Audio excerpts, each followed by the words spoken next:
ഞാൻ ഈ ടോക്കൺ എടുക്കുന്നത് എവിടേക്കാണെന്നല്ലേ? ഇതാണ് കൊറിയക്കാർ അമേരിക്കയിൽ നടത്തുന്ന indoor live fish super market.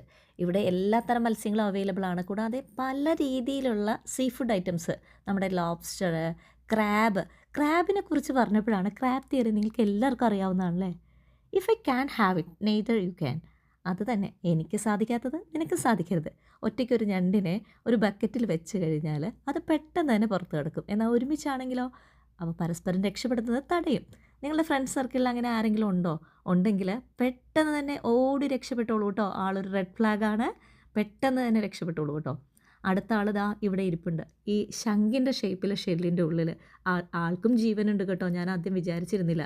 ഇതൊക്കെ എൻ്റെ ഒരു നൊസ്റ്റാൾജിക് മെമ്മറിയാണ്.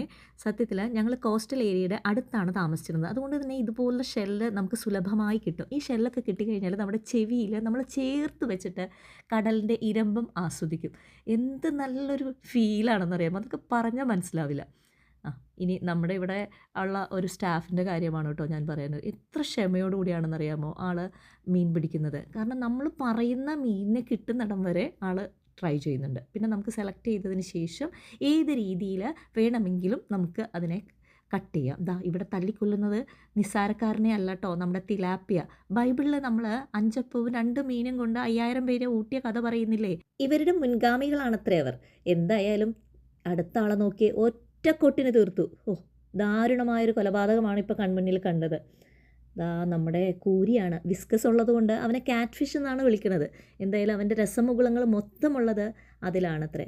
എന്തായാലും ഇതൊക്കെ നമുക്ക് ഇച്ചിരി നേരം മാത്രം ഒരു ഫീലായിട്ട് തോന്നുള്ളൂ അല്ലേ? അത് കഴിഞ്ഞ് നമ്മൾ ഇവർ സ്റ്റേക്കായിട്ടും പലതരം വിഭവങ്ങളായിട്ടും നമ്മുടെ തീന്മേശയിലെത്തുമ്പോൾ നമ്മളിതൊക്കെ മറക്കും. മനുഷ്യരുടെ കാര്യം ഇത്രയേ ഉള്ളൂ. ഒരു പരിധി വരെ ഇതൊക്കെ നല്ലതുമാണല്ലേ? എന്നെ സംബന്ധിച്ചിടത്തോളം ഇതൊന്നും പുതുമയൊന്നുമല്ല കേട്ടോ. ഫോർട്ട് കൊച്ചിയിലെ ആ ബീച്ചിൻ്റെ സൈഡിൽ യു ചൂസ് വി കുക്ക് എന്ന് എഴുതിയ വച്ച വരികൾ ഇന്നും എൻ്റെ ഓർമ്മയിലുണ്ട്. എന്തൊക്കെ പറഞ്ഞാലും ആ നൊസ്റ്റാൾജിക് മെമ്മറീസും ആ ടേസ്റ്റും ഒന്നും ഇവിടുത്തെ മീനുകൾക്ക് ഇല്ല കേട്ടോ.